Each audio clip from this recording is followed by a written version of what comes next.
Hello and welcome to Agents of Nonprofit. My name is Alexander Lapa, and I'm here to speak with everyday superheroes helping nonprofits. Joining me today is Joanna Lund-Pops to talk about neurodivergence. Joanna, welcome to the show. Thank you. I'm really excited to be here. So, as we begin, I was hoping you could share your superhero origin story. Yeah, I love the concept of a superhero origin story, and it's interesting. So, when I think about how I moved into the nonprofit space, it's easy to think about the first time I began working full time at a nonprofit, which was, I guess, about 11 or 12 years ago. But if we look through the lens of the superhero origin story, my first experience working with a nonprofit was as a volunteer for the organization Learning Leaders, which I don't think actually exists anymore in New York City. But the organization had the mission of placing volunteers in, I think, primarily, or rather just elementary schools within New York City. And the idea was to help support elementary school students with their reading. So I had the opportunity to actually go into a kindergarten classroom where I then volunteered for about 4 years with the same teacher. And went from there. So my that was my first experience with a nonprofit, was through Learning Leaders. I graduated from college having spent 4 years volunteering and went immediately to get my master's in education and start teaching ELA, English language arts, in the high school classroom. And I enjoyed it. I really enjoyed it, but I wanted to work more one on one with youth and was drawn to go back into the nonprofit space. So that's actually how I moved full time into the nonprofit sector about 11 or 12 years ago, was that I realized that what I loved was actually working with youth in the context of youth development in the nonprofit sector rather than in a traditional, in just like a more traditional teaching way, which obviously teaching is phenomenal as well. But there was something for me that just really enjoyed working with youth through youth development organizations in the nonprofit sector. There's something magical, I think, and I've seen parts of it too, where you're helping someone and then you see that aha moment where they're unable to read something or understand something, and they all of a sudden it clicks and they get it. And there's a certain spark that happens, and being able to witness that, maybe that's one of the reasons why you enjoy it, but I've seen it and I've experienced it and I love it. To see that happen in front of you, would that be the main, would you agree with that, or is that another, like what do you find most rewarding about watching people learn to read? Oh gosh, yeah. And it's funny, I've always told people that I began working in an elementary school classroom when I was 17 and was even a mentor when I was in fifth grade to first graders. So I've really always been working with kids my whole life. But I actually hadn't thought as much about reading specifically as being in the elementary school classroom overall. But now, like, as you say that, I'm like, yeah, of course, I was supporting kids with reading in kindergarten and then went to English language arts. So let's work on reading comprehension, the love of language, love of teaching literature on the high school level. So it's funny you made that connection in a way that's so direct. But what I have loved so much is absolutely like seeing those aha moments is so powerful. And also just being able to watch a student who maybe has really struggled with reading or writing, or who struggled with any kind of learning disability or just challenges around engaging in the classroom, watching them just find the spark for themselves. And that doesn't need to be reading. This could be that they discover they love drawing cartoons, but just seeing them find that spark, whatever that spark is for them, is that's always just been amazing for me, definitely. Awesome. So let's talk about neurodivergence then for a little bit, because that is the topic for today. I was hoping we could start with a definition, because I've heard different uses of the word. It could be quite expansive. I'm pretty sure it's an umbrella term. So how would you define neurodivergence? Yeah. So let me start with just saying that I'm going to be speaking about neurodivergence and neurodiversity through the lens of somebody who identifies as neurodiverse and neurodivergent, and as somebody who has done a lot of work with youth who are neurodiverse, um, and currently works with adult clients who are neurodiverse. Just sharing, I'm not a mental health professional. I'm somebody who has lived experience and working experience in this area. So, to define neurodiversity, I'm going to actually use a definition that there's so many, as you said, it's such a spectrum and there are so many different possible definitions. But I love Jeff Copper's definition, and Jeff Copper is a professional coach who works through the ICF, the International Coaching Federation. What that basically means is he's just certified on a higher level with the International Coaching Federation. And he defines neurodiversity as the idea that everyone experiences and interacts with the world around them in different ways based on differences in their brains. And he notes that variations are not failings or deficits. And I think that's a great way of thinking about neurodiversity. So to me, neurodivergence is a slightly different definition, and that's why I was actually caught off guard by this one. To me, I think there's a spectrum, right? Everything on life, to me at least, is a spectrum. There's all shades of gray. Very few things are black and white. Mm-hmm. From what I understood, neurodivergence is, and maybe this fits inside that definition, but I wasn't sure I caught that. It's more when there's a certain range which is considered, and I don't want to use the word normal, but maybe average or common. And neurodivergence tends to be on the outer edges of that. So if you look at a bell curve, for example, of everybody who has certain cognitive abilities, there's a certain amount that, let's say 80% has within that upper middle bell curve part, and the edges are people who see the world differently. And to me, those are the edges. I don't know exactly the percentages because I'm obviously an engineer and I love numbers, but the idea is that the neurodivergence is the people who are outside of the average or normal or most common or most found portions.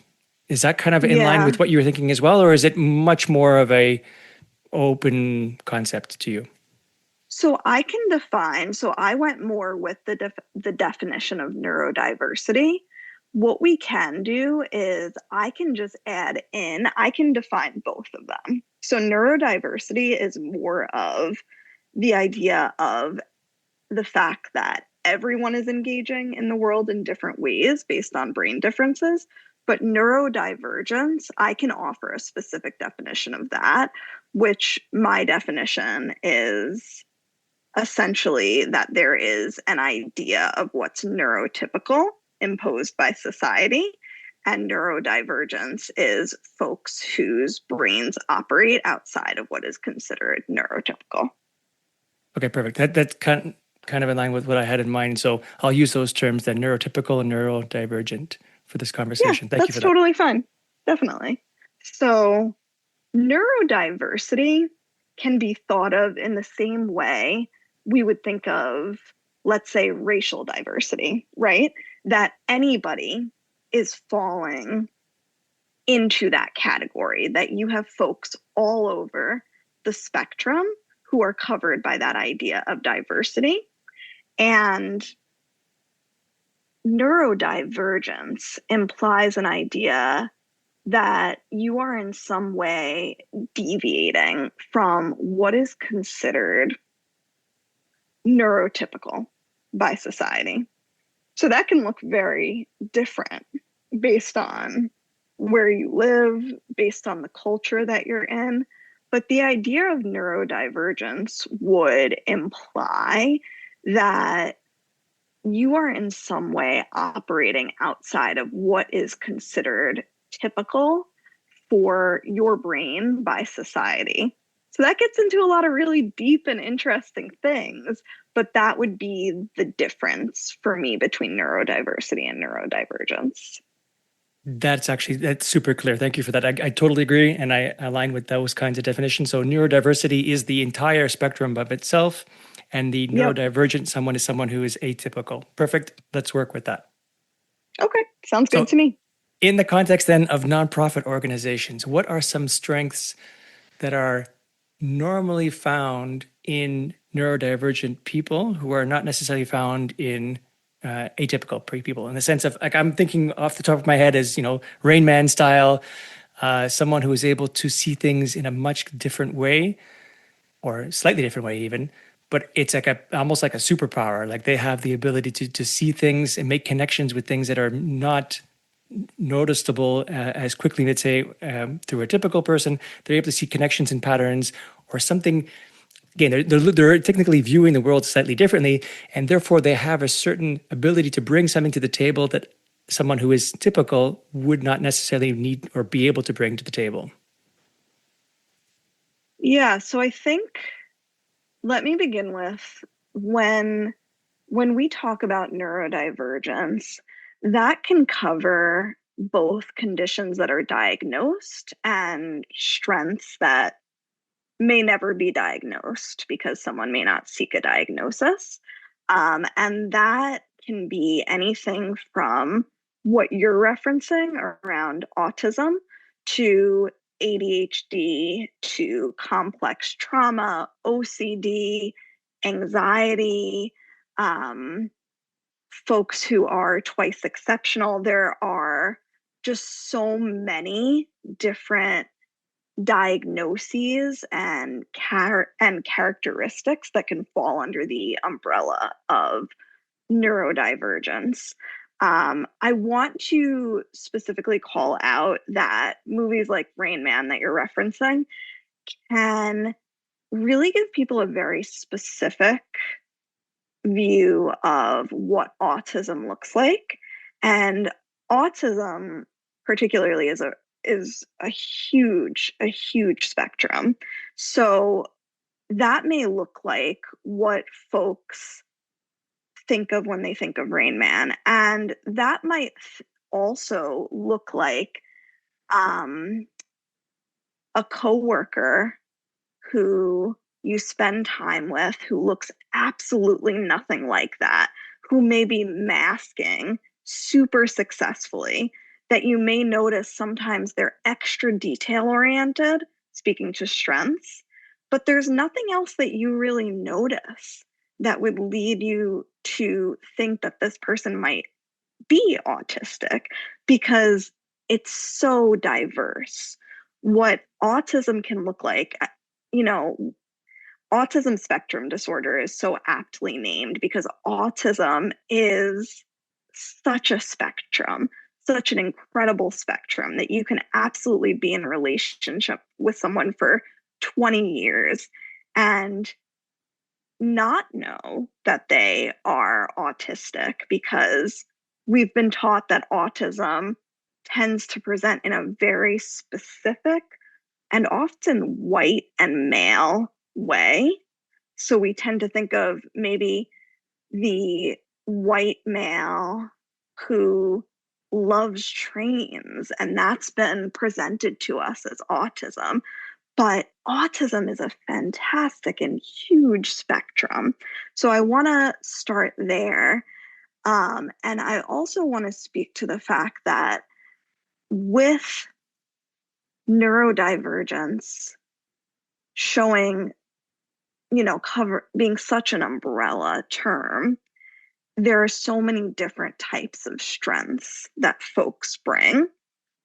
One of the ones that you tend to see pretty widely across the spectrum is empathy. You tend to see in folks with lots of different types of neurodivergence pretty high levels of empathy. So that would be kind of the number one that comes to mind for me. What you're mentioning, you mentioned a bit of pattern recognition. That can often be the case for folks with autism, folks with ADHD. So, yeah, pattern recognition is definitely a big one. Lots of folks who are neurodivergent can be innovative and creative. They can be great big picture thinkers. And they can also be super detail oriented. So I want to emphasize that there's so much diversity encompassed here, and that there's just you know, so many strengths to be found under the umbrella of neurodivergence. First of all, I want to thank you for correcting me because, yeah, I definitely have a lot to learn in this topic. So the fact that it covers neurodivergence covers all these different scenarios, OCD, anxiety. I don't know what twice exceptional is. Maybe you could speak just a couple of words about that. But ADHD, ADD, autism, yeah, I appreciate the fact that you clarified what all of these, that this umbrella term encompasses all of these. And the, let's say, I don't want to say benefits, but some of the noticeable character traits, let's call it, of individuals that might have one of these things: the empathy, the pattern recognition, the detail oriented, innovative, and big picture. So, but it sounds really wide and really encompassing. So it's almost a scenario, it feels like that, because you mentioned sometimes they're diagnosed, sometimes they're not, sometimes it's hard to diagnose. Like this really is, like as I mentioned earlier, all shades of gray.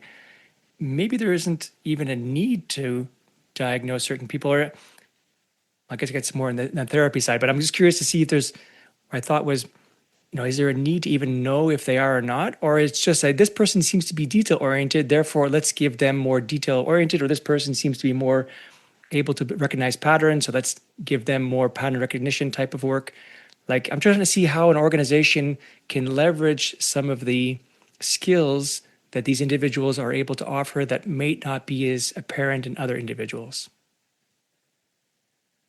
Yeah, I really appreciate that, Alex. And so I think you ask a really interesting question when you kind of begin to ask about the need and whether there is a need for diagnosis. Obviously, I'm not a mental health professional, but one thing that is often shared within this space is that folks seek diagnosis when there is a particular challenge that is impacting their day to day life, right? So if someone's seeing that they're experiencing, because autism is a disability, it is something that we can also, I love the term neurospicy, I love neurosparkly, to bring lightness and to bring an understanding that there are an incredible amount of strengths.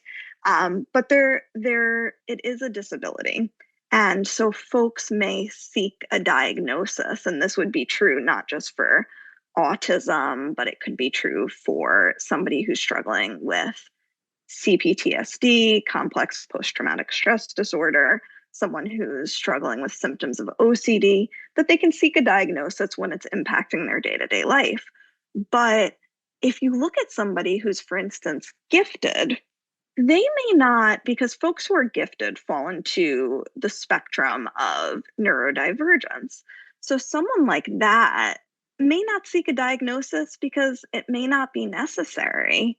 And that comes back to the question you asked about twice exceptional, which refers to, it's usually used with youth who are gifted and who have typically like a learning disability like ADHD or dyslexia. So that's kind of what is referred to with twice exceptional. But it is interesting and important to note that folks do not need to seek a diagnosis unless it's something that is helpful to them, or if they are facing some challenges that make it, helpful to get a diagnosis. Yeah, the idea is knowing is half the battle, right? If you're finding that you have a certain deficiency in some kind of skill and you're trying to figure out the why this happens, getting a diagnosis to me would mean, okay, now you've identified there is a reason for why you think a certain way, and therefore you can address the issue in a certain way without, like, with clarity. And information to me is power, right? Knowing yourself, knowing how you work, how your brain works, or how it doesn't work in certain situations. Wherever you land in the diversity spectrum, the idea is that knowing more about yourself allows you to be able to build tools to be stronger and be better, be more impactful, and all of that kind of good stuff. Yeah, absolutely. It's like knowing more, and that's a big part of how I work in my coaching as well. That the more that you know what your needs are, the more that you're able to support yourself and ask for the supports that can really be most helpful for you. Hey, Alex here. I want to take a brief moment and thank you for listening. If you've enjoyed this episode so far, please consider sharing it with someone who would also benefit from its insights. It's these kinds of referrals that really help the show grow. You can also show your support by making a small donation. I don't do corporate sponsorships or product placements, so I rely on your support to keep the show going. You can visit my website, agentsofnonprofit.com, and click Support Us in the top menu. Thank you kindly.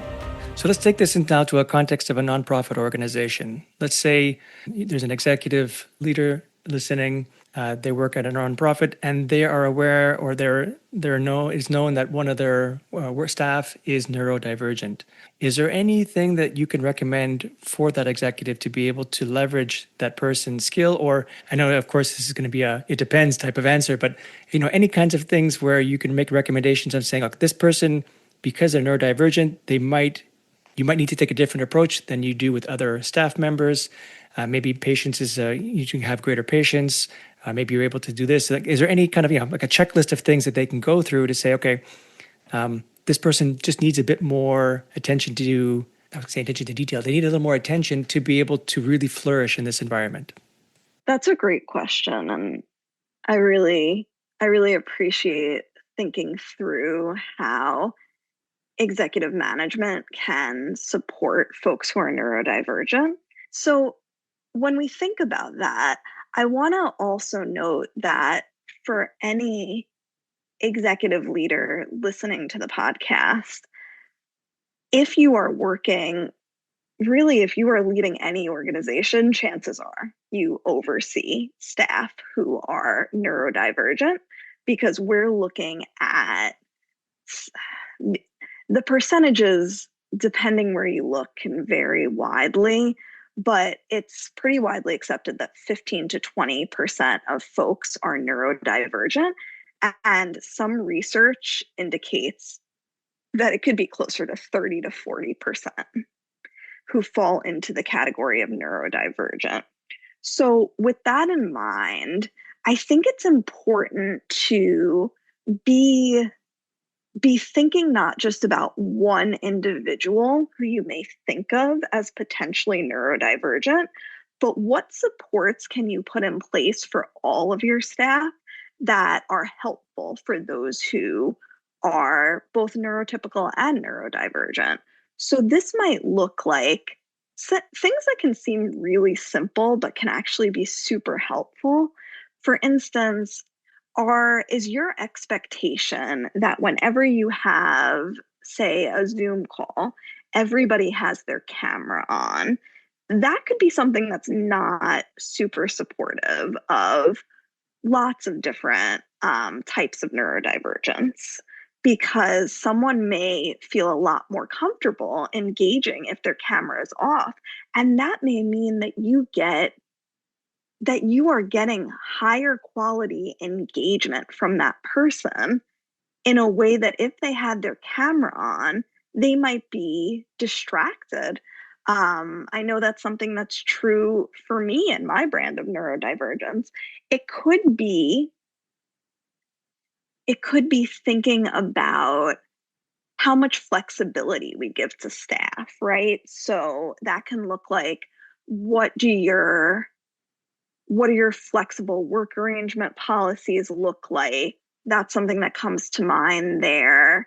What are your expectations of staff, and how are those built in ways that don't make assumptions about people? For instance, it can be easy to say, well, that person's not professional, but looking at it in terms of, what expectations are we laying out, and how are we laying out our expectations really clearly so that folks who are coming from all perspectives would be really clear about what the expectations look like, so not making assumptions, as well as thinking, how can we be as flexible as possible while still getting the work done?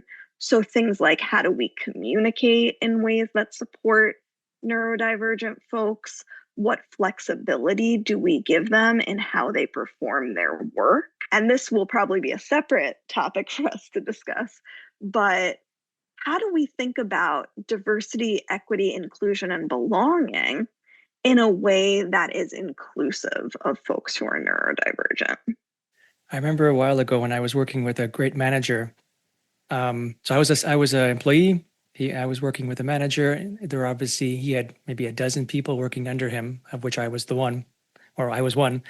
And one thing I paid attention to as I was watching his behavior is that he found a way to leverage each of our skills. Like, I was better at, this particular element, this other person was better at that. So whenever work came across his desk, he knew who to assign to whom, or what to assign to whom, based on our skill set. And to me, that is one of a sign of a really good manager or executive, is being able to identify, okay, this person has this kind of skill set, but maybe they've got these kinds of deficiencies. I'm not really sure that's the right word, but let's just use that one. So maybe they are really good at this, but not so good at that. So anytime any kind of this kind of work comes across my desk, I'll give it to them. And then this person prefers that. And just the managing of these kinds of skill sets across the team, to me, was a really important characteristic of being a good manager. And then trusting that they're going to get the work done in the way that they like to do it. To your point, if someone prefers not having their camera on during a Zoom call, or having a little more flexibility in their autonomy and being able to choose how they perform that work, there has to be a certain confidence in that employee that, if I give this to you, you will get it done. Of course, if you don't, that's another conversation. But the idea is that you have to trust your staff to be able to do what you're asking them to do, and you have to trust yourself to know who to give that work to. Right. I think that's a fantastic point, and that's a great way that managers can support their staff. I've worked under an executive who was very much able to identify that one of the things I most enjoy is thinking innovatively.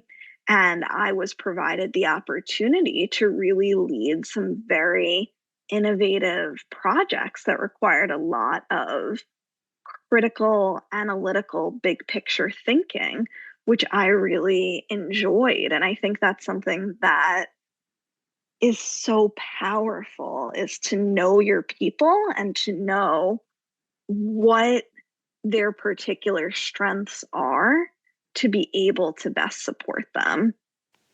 Are there any situations or any ideas you have to be able to allow people to flourish in their environment?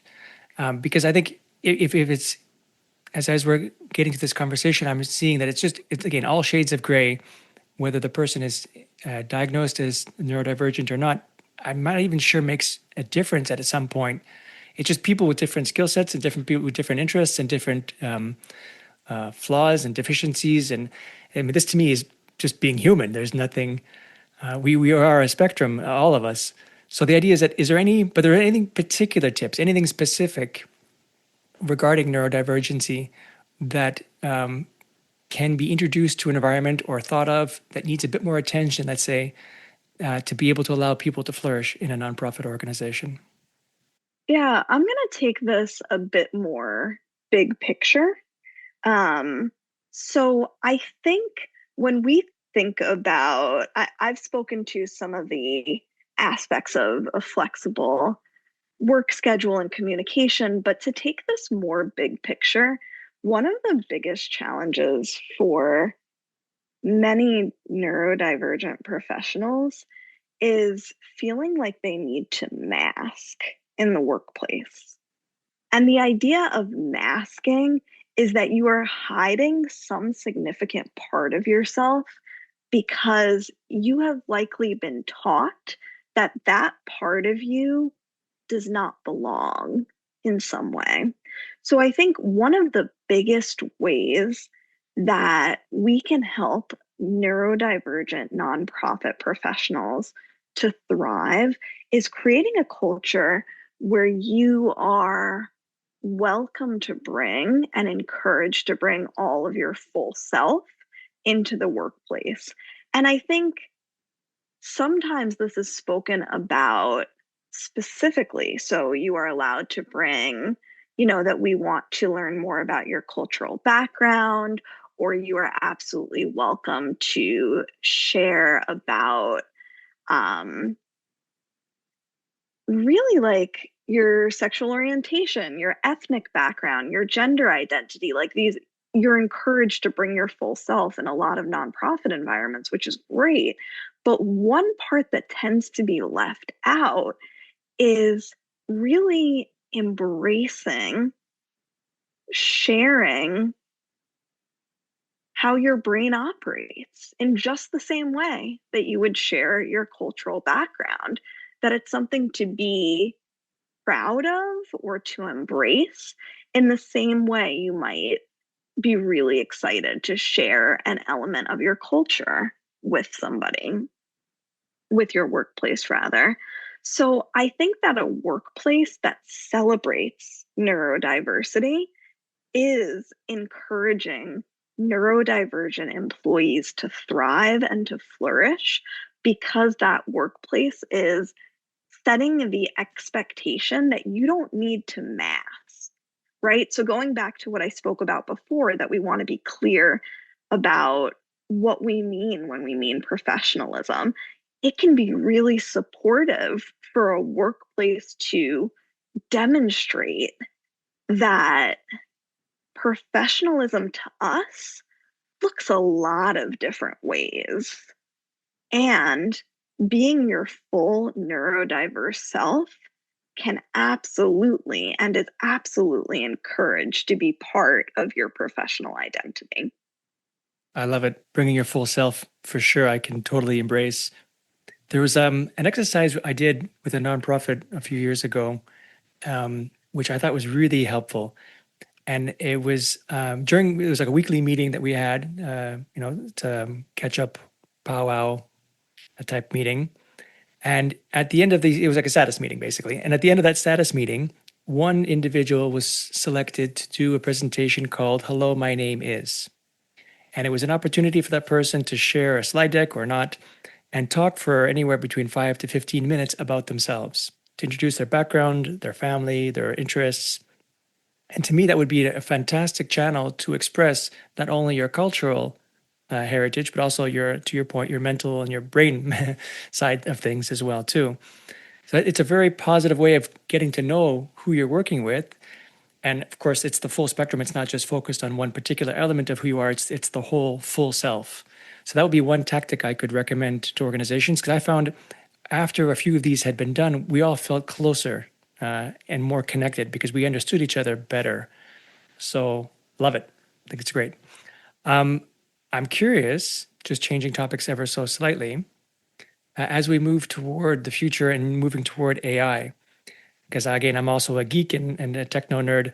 I'm curious to know if there's any or how AI can influence this topic at all, because I find in general AI influences quite a bit in the world these days. Is there any, or how would AI influence a working place with people who are neurodivergent? This is a fun question, I think. So I'm somebody who also geeks out at least a little bit on AI and is always trying to figure out different ways we can utilize AI for good, I guess. So one thing that can be kind of interesting is that just a support for yourself that did not exist before is for somebody who is neurodivergent and is looking for ways to support themselves. It can be really cool to literally brainstorm with something like ChatGPT around what supports you need based on your unique wiring, right? So even saying, hey, here are some of the things that I'm working on, and this isn't working for me because I 100% can't focus on blank. And literally brainstorming with ChatGPT. Now, I'm not implying don't work with a coach or a therapist, like, please work with humans as well. But AI can be a really good thought partner. And I think that can even apply for executives too, right? So, like, thinking about, I have this employee who's so different from anyone else I've worked with before.